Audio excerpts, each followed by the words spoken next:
What's up, everybody? Welcome to Respawn Aim Fire Side Quest, a little fireside chat, fireside side quest about Resident Evil 2.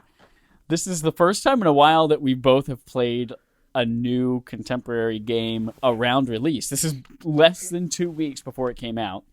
Yeah. And we're excited to talk full-on spoilers. We hope to do this more regularly throughout the year. That'd be nice. Yeah, wouldn't that be great? It'd be nice. Must be nice. Hamilton. So we are going to talk about Resident Evil 2. If you have not beat Resident Evil 2, and by beat, I mean played both scenarios. It's important. Play both scenarios, do the second run. I almost didn't, and I fucking am so glad I did. Do the second run. If you haven't, stop listening. We'll talk in detail or if about you just the don't second give run. a shit and horror games aren't your thing and you just want to know how cool it is and great, then listen if you know you're never going to play it anyway. So Holden, we both played Resident Evil 2. We both played the regular and the second run. I just finished around midnight last night. You finished a week ago, maybe? Yeah, about a week ago. I blew through this game. I loved it. You blew this game. I said I blew through this game, but I would also blow this game, so. That's appropriate. What order did you do the campaigns in? I did Leon, standard, and then Claire second run. Typical. Always going for the white male. I did the same. No, actually, I'll tell you why. I did it for a very specific reason, and then realized that reason was bullshit, apparently. I was under the impression, for some reason, that Claire had 6 item slots and Leon had 8 item slots. I don't know why I thought that was the case. So I figured, I'll do Leon first, more item slots. Then after I know the game, I'll do less item slots. And then I started Claire, and I'm like, wouldn't have made a difference. Cool.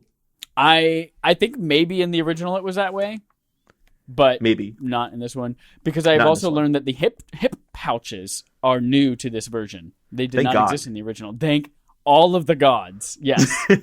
So Resident Evil 2, top level. I think we both want to fuck this game so hard because it's so good. Okay, this is the first time I've heard you admit you loved it, so thank God. Yeah, oftentimes we're like, I don't tell Holden my impression on things, like even the Link to the Past spoiler where I was like, I'm not supposed to tell Chad either, but I just can't. I cave every time. I can just read it on your face.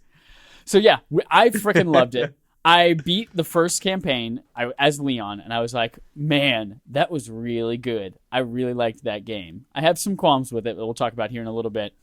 And then I was like, second run. I heard that you're supposed to play it, that it's like 50% different. Let's see if it's worth it. And I jump in, and I play about an hour, and I stop. And I say, I don't know. This kind of just feels like a speed run of the first run through. I don't think I'm going to finish it. So my plan was not to finish it. Well, also, like, at the very, very beginning, you start off in the courtyard as opposed to the front of the police station. So you're like, this is different. And then you just enter the police station from a different area. And then it's basically the same police station plus, or replacing a different key. Right. That's basically the only difference. Yeah, you get a diamond key the tyrant with Claire as well. We'll get into that. Instead of the club key with Leon. Yeah, there's also a difference with the tyrant, but we'll not talk about that quite yet. So I was like, maybe I won't do this. And then a couple days go by, and I listen to the kind of funny spoiler cast on their games cast, and they start mentioning an orphanage. And I was like, what? An orphanage? And they start talking about the storyline. I was like, fuck, I got to go back and play this. And I start playing it a little bit more, and I'm like, oh shit, this is very different. I get access to parts of the police station that I didn't have access to as Leon, and vice versa. I don't have access to other areas now. And it is kind of like a speed run for the police station part of it. And then after you get out of the police station, that's when the game really starts to differ a lot. You get the whole storyline with the little girl, Sherry. Yeah. You get... you made a squeak. I made a squeak. I mean, the cutscenes are different, but the police station in terms of gameplay is the most different in terms of navigation and getting around and how different it is navigating the police station than it is the sewers and the lab later on. What's really different is the cutscenes. Like, instead of Ada being in the trash compactor area, it's Sherry instead. Not a trash compactor, but just like the dump area. Yeah. Or whatever it was. You know, was it trash? Well, was it like a dump or something like that? It was the garbage area. Yeah. But it was still like, you play through an orphanage running from a police officer that's going to kill you and stuff you like a fucking animal, Mm-hmm. Or you play as Ada running from the tyrant with a little magnify or X-ray machine that turns on things. So it's like there's still a nice chunk of the game that is very different between the two. So, and the ending, you don't see the actual ending until you play both of them. The boss battles are slightly different at the end as well. Yes. So that was one thing, is that I had heard that the second game, or Resident Evil 2, the whole time you're fighting Burke, and it's more and more intense fighting him. He gets bigger and bigger and bigger until at the end, he's just like this big blob that basically fills up the whole screen coming towards you. Yeah. So when I get to the end of Leon's campaign, the first campaign for me, and it was the tyrant I'm fighting against the final boss, I'm like, oh, so when's this big blob going to show up? Yeah. And then it just has a little cutscene, shows Claire and some little girl I've never even I seen was like, before. who the fuck is this little girl on this train right now? End of story. End of story. And then I'm like, what was the blob? What? I was going to play the second run anyway. But then the second run, then you get the blob and all that. And that was kind of cool. It's kind of worth it. It was an awesome. That reminded me a lot of the final boss battle in Resident Evil 7 as well, where you're in the attic. It's literally the same thing, except it's the top of a house instead of a train. Yep. Yeah.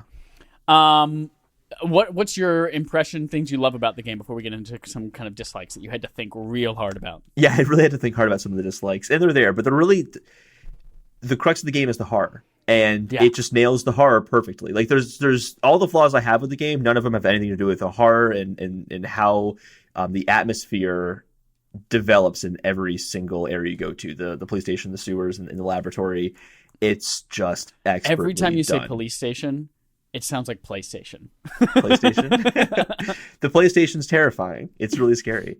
I mentioned this a few weeks ago, but what makes the police station so good is that it is an area that should be so safe. I mean, it's the police station. Like if a serial killer were chasing you and a police station was close, you'd run to the police station. It's a safe place, but it's not. It's scary. It's terrifying. Every hall you go down is just completely destroyed because of a zombie rampage. They tried to defend against the zombies and they couldn't, and you can see that in just the environmental storytelling throughout the police station. The police station, I think, is the highlight of the whole game. Similar to the mansion in Resident Evil 1. Yeah, it's absolutely. The iconic big labyrinth. Mm-hmm. Yeah. But then you go into how the survival elements of the game come into play, where you can kill enemies, but you really shouldn't. Your ammo is scarce, and how they lay ammo throughout the game is really, really good, I think. I just was too conservative with the ammo in my run through, so I ended up with a lot of it by the end. But I can see, like, if you were trying to shoot everything and you were just kind of going, oh my god, zombie, fire, like, because you're scared, you would feel really, really tense in those scenarios. What difficulty because you don't have ammo? Normal. I had a different intensity because I was just running past everything. So I don't really have the intensity of like, oh my god, I don't have ammo. Like, it's so scarce. My intensity was just, I don't want to use any of this ammo because I don't know what's coming up next. Yeah. So I'm just going to run past everything and only do one shot in the head so I can just run past them as opposed to trying to make them fall to the floor. Like, I was constantly thinking about what potential horror could be ahead. And it made you plan. It made you think. It was very, very effective with its survival horror mechanics. Absolutely. Part of my playthrough with Leon, I did a very similar thing where I was very conservative. I would run past as many things as possible. What that ended up doing is whenever you get to the point where Mr. X or the tyrant is chasing you, you suddenly now have to run through areas that have tons of zombies in them because you didn't kill them. And you're like, yep, fuck. Now I don't have time to shoot them once in the head because he's right behind me. I also wish I had boarded any of the windows up, because when you have the opportunity and things are slow and I see boards on the ground, I was like, oh, I'm not going to waste inventory space on those.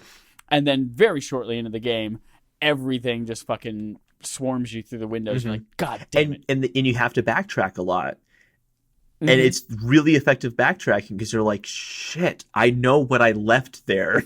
Yep. I don't want to go back there again. The liquors was one enemy that's very, very scary, but not actually difficult. When I had to go back to a liquor area, I would just walk really slowly through it and nothing would happen. But where the game gets really smart is, like you were saying with the tyrant, like, oh, I didn't take care of that liquor because I just could walk past it. So like, whatever. But then you're like, oh shit, but now the tyrant's chasing me. I can't go slow because the tyrant's chasing me, but I have to go slow because this liquor's right here. And there's this really good like zombies are a good example of this. When a zombie's coming up to you, there's this fear of I got to shoot the zombie right now because it's in front of me and I'm scared. But when the tyrant's chasing you, it adds an extra element to it because the relationship to the different enemies is very effective. Where now I had that same fear of the zombie coming up to me from the front, but I know I have to do it even quicker because I can hear the footsteps of the tyrant, but I don't really know how far back he is. Yeah. And just all the enemies play off of each other really well, specifically the tyrant, and just how he adds that extra tension to every scenario he's in. Sells it. Yeah. I didn't figure out the trick to the to knowing there was a licker in the room until after I had taken care of a few of them. Is there a trick? Well, when you hear them scream. Oh, okay. Like, I would just be running through the hallway, and all of a sudden the licker would just be like, Wah! And attack my face. Yeah. Whereas any room that they're in, as you open the door, you can hear them scream. You're like, oh, there's a licker in this room. I'm going to calm the fuck down and walk slowly. So, yeah, I did have to kill quite a few lickers, like 3 or 4 right off the bat. And I was like, oh, my God, I'm wasting so much shotgun ammo on these guys. But what I found really difficult was trying to sneak through a room when there were also zombies in the room. Yes, in the lab. There's that one room in the lab that has like 3 zombies and a licker. And 2 lickers, yeah. First time there was only 1. Second time there was 2 lickers. There was 2 both times. Oh, I just didn't see the other one the first time then. Gotcha. That's where I was like, oh man, I'm going to sneak by these zombies and then go to this door to the freezing room and boom, suddenly 2 lickers. God damn it. And all the really zombies quickly, are actually. It's possible there actually was only 1 licker for me. There's a dynamic difficulty system that will adapt things based on how well you do in the game. You might have been doing better in the game than me, so they put 2 lickers in that room instead of 1 for me. Is that extensive? Or was I don't know if it's that I found extensive. that if I died a couple times, like, are you sure you don't want to play on baby mode? No, so I noticed this with a few things. I don't know about lickers for sure, what I just said. That's just me hypothesizing. But one thing I did notice for sure is, like, I was played hard mode, right? Yeah. And the first time I went to go to the zombie, in the very first zombie to run into in the gas station, he bites me. Immediately went to danger on my health, from full to danger. When I died and I went back again, he bites me. I only went to caution. Oh. And that was in hard difficulty. So they do adapt things. Maybe they don't add or replace enemies, but I feel like that's a pretty easy way to increase difficulty is adding or removing enemies. So I'd imagine that would be in there. But I don't know. I haven't noticed that behavior. Gotcha. But I definitely only noticed 1 licker in that room. So it could be the case. I also found that as long as I was going short distances in the room with the licker, I could outrun them. So I'd be like, oh man, I only have to travel just down the hallway to the door, and I'll just outrun it. I'll be totally Generally, if you miss their first attack, they stop for a little bit, and you can run away. Yeah. It's only if they come after you a second time that's where it gets bad. Let's talk, speaking of licker screaming, let's talk sound design. Because I think that's another area where this thing excels. From the like atmospheric things like on the second run, when you're walking in the parking garage area and you go into the kennel where all the dogs are. The first time you go through it, you hear the dogs growling. You're like, fuck, you walk in there are dogs in cages. You can shoot them there or you can shoot them later. The second time, you're like, oh, I know there's going to be dogs in there. And instead you just hear the... And it's like, you can hear them eating bone and muscle. You're like, oh shit. And you walk in there and there's just a licker fucking eating their bodies. Oh man, what a gross noise. But also the tyrant. Like, you're just sitting there and then all it is a couple of footsteps and you're like, fuck, immediately start sweating. The dread comes over you. Open up the map screen. Where do I go? How do I escape this area? Sound design was freaking fantastic. Yeah, even just, the police station, you walk in a certain hallway and you just hear zombies banging on the windows and you're like, boarded up, don't have any boards, run, just run. Yep, just run. You were about to ask? Did you have any, I didn't notice actually any of the music. I don't know whether it just kind of faded into the background or whether there was any at There all. was music, but it was very just atmospheric in tones. Was it? Yeah, I don't ominous tones. I think the save room had like a melody to it. Oh yeah, the safe rooms always do. Yeah, but I don't really recall it. But I think that honestly is just more of a testament to how absorbed you get in the game, as opposed to it not standing out. You wouldn't want to have like Hyrule music, like heavy melodies in this. It was all atmospheric. Let's talk survival horror, because we've talked about how it's really great at horror. And you've mentioned a little bit about your ammo. I found I played it on standard difficulty, which I think means that if you're... As did I. Yeah. I think that means that ammo's a little bit more plentiful and health is a little bit more plentiful than you would see on hard. Yeah. The first time was more conservative, but even with Claire, I felt like I did more of a speed run and I ran past things a lot more. But as I got to the final boss, I felt like I was always scrambling for ammo. I also... see, that's the opposite of what I had. I literally have a note in here saying, conserving too much ammo made boss battles easier. Literally, this final boss, like the big blob coming in the train, I just unloaded flame rounds nonstop until he was dead, and it didn't take that long. I used literally every single... My last bullet I had was what killed him. Every single bullet. But I think it is because on the boss beforehand... Actually, when you're fighting William Baker... Baker is his last name? Burke. William Burke. When you're fighting him in the lab... That's where I just unloaded acid round after acid round after acid round nonstop on him. And then from there, when you get the fucking minigun as Claire, that's whenever I was like, fuck yeah. I unloaded that thing on it. And then I was like, acid round. Oh, I'm out of acid rounds now. Oh, I didn't bring my machine gun because I was out of ammo for that anyway. And then I was upset with how many pistols you get as Claire. Yes. And how none of them seem to take the same ammo. And that was so frustrating for me because... Well, all right. Two things on that, though. Yeah. Too many pistols. However, it was the coolest wish fulfillment in a game ever. I thought to myself while playing it, this game is really cool. It'd be awesome if they had a gun with laser sight on it, just like in Resident Evil 4. Yeah. And then they gave it to me, and I'm like, yeah, it's an extra pistol, but it's the one I wanted, so... Yeah, as long as you have ammo for that specific type of pistol. I use that one primarily, though. The 6-shot that you have, I think is a little bit more powerful, too. It is, yeah. I just conserved the ammo on that, and I literally went into the lab with like 60 bullets for that gun.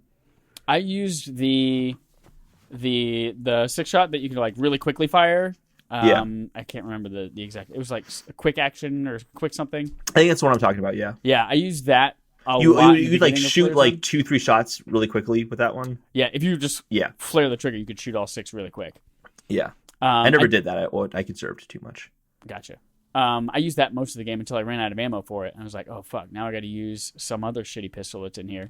But then you also had the one that was it was a 6-shot pistol as well, but it took different. It was the SRS-60. Yeah. And then you could find the high-powered ammo for it, which was basically, I guess, equivalent to the Magnum ammo because it was a one-shot kill for most zombies. Did you get the SMG? Yeah, I got the SMG. Okay. I had 600 rounds for that by the time I got to the final boss. That was I thought it was so weak. Yeah, I didn't use it. I didn't start using it until I got to the sewers. Yeah. I didn't have to use it there either. In the sewers is where I started killing things. Okay. I started actually like taking out zombies. Mm-hmm.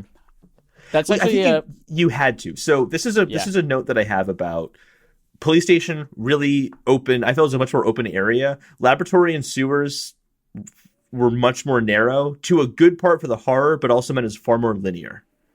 When you say I hesitate to use those words open and narrow because I feel like the police station was... There were paths that would loop back into each other, so I could be like, and you didn't get as much of that. That's what I mean by open. In the sewers and the laboratory, you don't get that almost at all. Right. So I really like the police station because, like the mansion, I feel like everything worked together. It was really well planned. The architecture of the entire station, how you could get to something several different ways, but it's a puzzle to figure out how to unlock the right door or open the right switch, that kind of stuff. And I felt like that was really, really well planned and thought out. And then by the time you get to the sewers and the lab, that's where it's much more of a like, okay, it's just a series of long hallways. Mm-hmm. And that's where I'm like, oh man, I don't like these areas as much because they're not as fun or intricate. And it kind of lines up with the story too, because at the same point in the story in the police station, you don't really know what's going on. Who's this Ada person? Who's this mysterious person? You have no idea what's really happening. And by the time you leave the police station, you know that you're heading into the sewers to get to the laboratory. Like, you have more of a direct mission at that point. I think that's why those areas are more direct, because you're only in the sewers to get to the laboratory, and you're only in the laboratory to get the vial.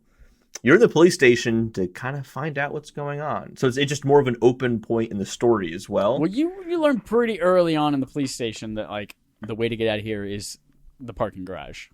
Like that's your goal. Yeah, but I think there's still an element of needing to figure out what's even going on in the police station. Like, yes, you have that goal to kind of finish everything off, but everything is, well, that's not true in everything, because some of the medallions are pretty close to the middle, but you're encouraged to explore more in that area. And also, again, at the point of the story, though, you don't know what's going on. You don't need to get out. You don't really have any idea what's going on. You don't get to Ada and all that stuff until after the medallions. So, yeah. Which storyline did you like better, Leon or Claire? It's tough, actually. I liked Sherry a lot more than Ada. I thought the orphanage you mean playing scene as Sherry or just the character herself? Yes, playing as Sherry. That was much more interesting. Just because it was a different change of pace. You're escaping from this crazy chief of police. Yeah. As opposed to zombies. Like it had a different feel to it. That was cool. He's gonna fucking stuff you. Not just kill you, but stuff you. How gross. Whereas Ada, her playable section kind of annoyed the shit out of me. I did feel like it was obnoxious. I was like, oh man, are we really doing this? We're x-raying things on the wall and hacking them. Is that what we're doing? And then get to like the ones with the zombies. You're like, okay, there's a bit of challenge. But then you were through that in a second, and then the tyrant chases after you for 30 seconds, and it's over. Like, well, when the heat. I feel like the heat is on. It's like, oh shit! Now I have to. And then it do ends. This and then it's over way too quick.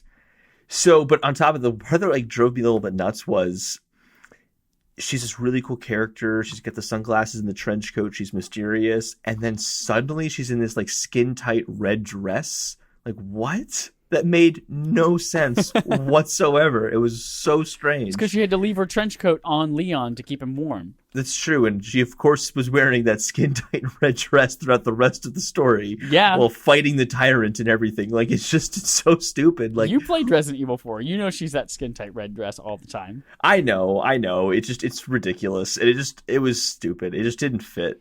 Everything else tonally worked, and then that was just like, well, that's kind of out of place. It does seem, especially in this Resident Evil, most of them get really wacky and weird and crazy, but this one did feel a lot more like, it was hokey. Grounded. Yeah, I know. It was still kind of hokey, but it is definitely more grounded than with the little I played of Resident Evil 4, which was just ridiculous. I just thought that was an odd change of pace, and I thought they had said they weren't going to have her red dress in it.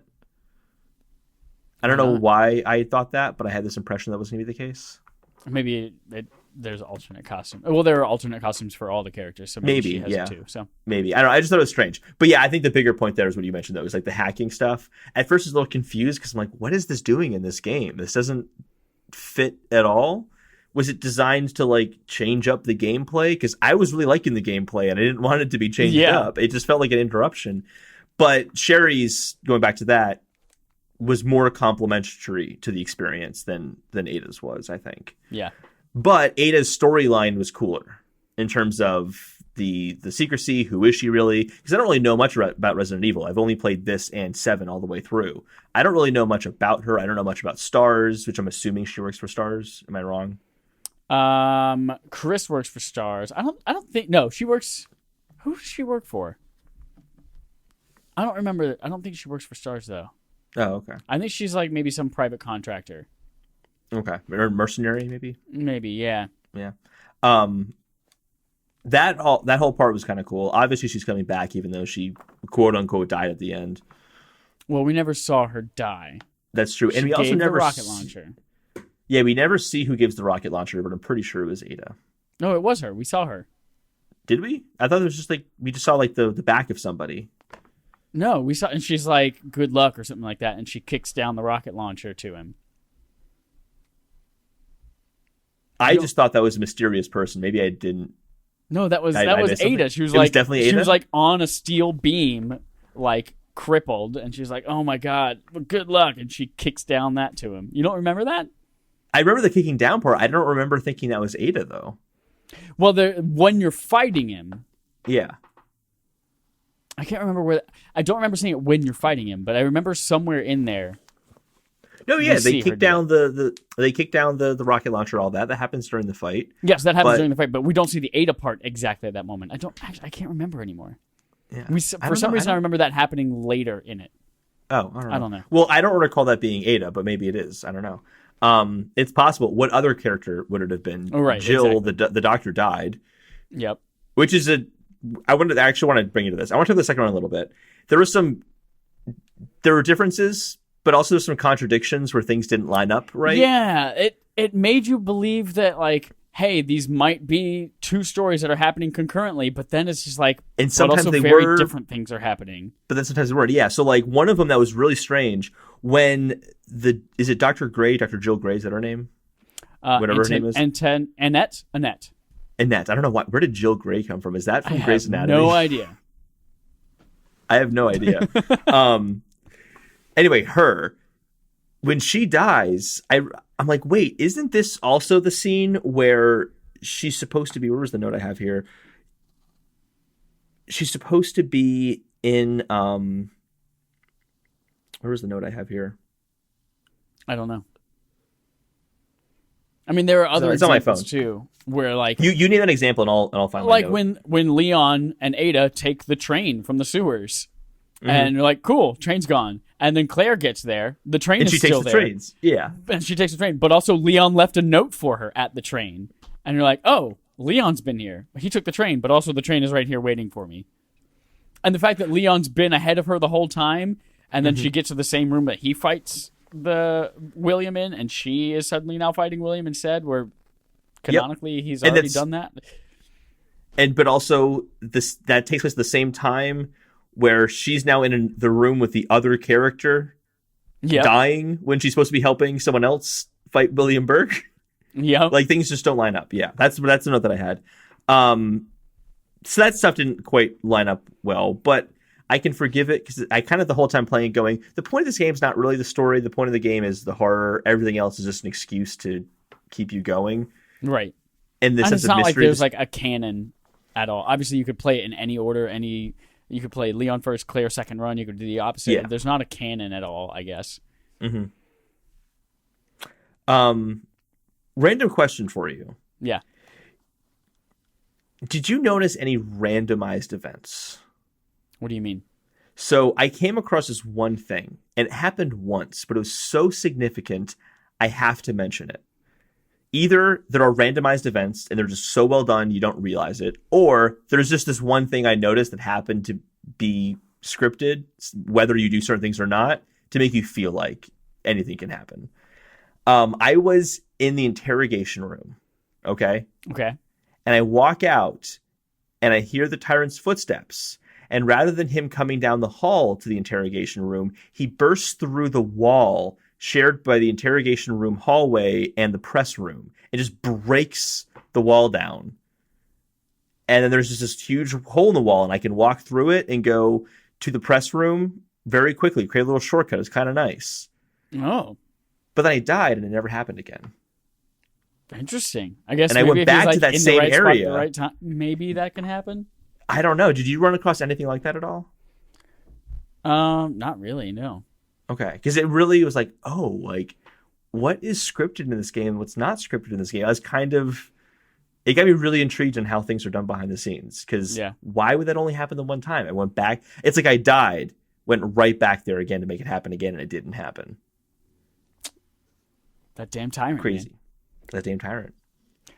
Speaking of that damn tyrant, one of the coolest parts of this entire game is when that tyrant is ripping the elevator doors open in the Claire second run, and William comes up behind him and just fucking gashes an entire section of his abdomen out. And my god, that was so cool. And in my head, I was going, "Wait a minute, isn't he supposed to be the final boss?" Little did I know they were going to switch places. Mm-hmm. So crazy. I don't think I have anything else to add in here. I already mentioned, I think, in last week how the gore kind of adds to the set dressing. Yeah. Which I enjoyed. I don't know. I don't have much else to say. I mean, it's really, really fucking good. I think it's also the first big game of the year contender. Oh yeah, absolutely. For us who haven't played Kingdom Hearts, I'm sure those people would consider that the game of the year contender. Kingdom Hearts, from all the reviews and discussions I'm hearing, they're like, it's a good game. Mm-hmm. I don't know if it's game. No one's calling it like amazing masterpiece game of the year. Oh, I'm not talking about the publications. I'm talking about Kingdom Hearts. Kingdom Hearts fans. Even they are like, it's great. It's yeah. Okay. We've been waiting a lot of years, and it's here. It's so unenthusiastic. So from this, two things I'm really excited about. One, they've announced 3 pieces of DLC that are coming. I think they're free, but it's the Survivor stories, or not survivors, but other people in there. The Ghost Stories one? Ghost Stories, that's what it is. Yeah. I'm really excited to be able to play out the father-daughter storyline and see kind of what that's about. Yes. From the that Leon was playthrough. Heartbreaking when that happened. Yeah, right? Also, leave us alone, and then gunshot. I'm like, what happened? That one moment, that scene there where that's when I noticed, like, holy shit, the RE engine is so good at facial animations. We hadn't even talked about the facial animations yet. They were. Yeah. That was this entire engine. One of the main cornerstones of this engine is facial animations, and that's one of the things that sells the horror so well. Is like I feel for that person because I can see their face and they look scared. Yeah, When very very early on, when Leon is pulling the police officer underneath the barricade, and the zombies are ripping him in half, and you can just see his face as he's screaming in pain. Yep. Like that's what a guy screaming in pain looks like. Also, this is really weird, but the teeth looked good. Video game teeth always look awful. And that's one of the things that like takes you out of the experience when a character's talking. Their face can be as expressive as hell, but then their teeth look like they're carved out of a block of wood. And then it's like just complete blackness behind it. The teeth, they're like the really absolute perfect teeth. Yeah. Yep. And then another thing I'm excited about is the potential of Resident Evil 3 remake, because I fucking can't wait to play more Resident Evil. I'm more excited about that than Resident Evil 8. We obviously have no idea what Resident Evil 8 is or will be. Who knows? It might be a Resident Evil 2 successor. Sure. Totally possible. I don't know much about Resident Evil 3 or whether it's a direct sequel or not, but Resident Evil 8 could just be a direct sequel to 8 or 2. Possibly. This also, since they mentioned they're not going to remake, they don't intend on remaking 4, 5, and 6. I kind of want to go back and play 6 now. Oh, you want to play 6? I never played 6. I played 4 twice. I played 5 before, but I've never played 6. I have played half of 4. I've never played 5. I've never played 6. So my goal this year was to play 6 at some point. Maybe what we should do is I'll play 4 before we get there. I don't know. Yeah, that would work. Because that story would feed right into 6. Because it's kind of like a split storyline. We just played 4, 5, and 6. In like... Well, and do you want to do that for like a 2-month barth? Just play 4, 5, and 6? Oh, and it wouldn't be that long. That would be. I guess actually 4 apparently is quite long. Yeah. 5 and 6. 5 has co-op. We could play that together. We could. I don't know if it's on. I'm sure it's online co-op. It was definitely split screen co-op because that's how I played it originally in college. And then 6 is actually split up in 3 scenarios. I don't know. Anyway, that's our. Do you have anything left to say about Resident Evil 2? No. I think it's a really good game. It's wonderful. You should play it. It's like wonderful. most Resident Evil games, it takes. I feel like it loses pace a little bit at the end with the lab. By the time I got to the end of the sewers in the lab, I was like, I'm ready for this to be done. I can't wait. That's one more thing I wanted to say, actually. Just the entrance to the lab is so fucking epic because it's the last area, and just there's like the door opens. You're like, ooh, this is a cool door. This is epic. And then it's like, oh, there's another door, and then there's another door that has to open, and then another door has to open, and then another door. It's just like, oh, this is epic. And this the whole is time really it's like, epic. Don't enter until all the doors are open. Don't enter until all the doors are open, and then the last one doesn't open all the way, and you're like, oh fuck. Good stuff. Yeah, good stuff. So check out our previous episode. We have another one coming up at our regular time. This is just a little side quest. Let us know what we should play next because we're trying to play more contemporary games. So if there's something you guys want us to hear about, let us Upcoming know. games. Yeah. Upcoming games. Coming with an O. I don't even know if we told anyone. I'm Chad. That's Holden. And we're going away now. Bye. Bye.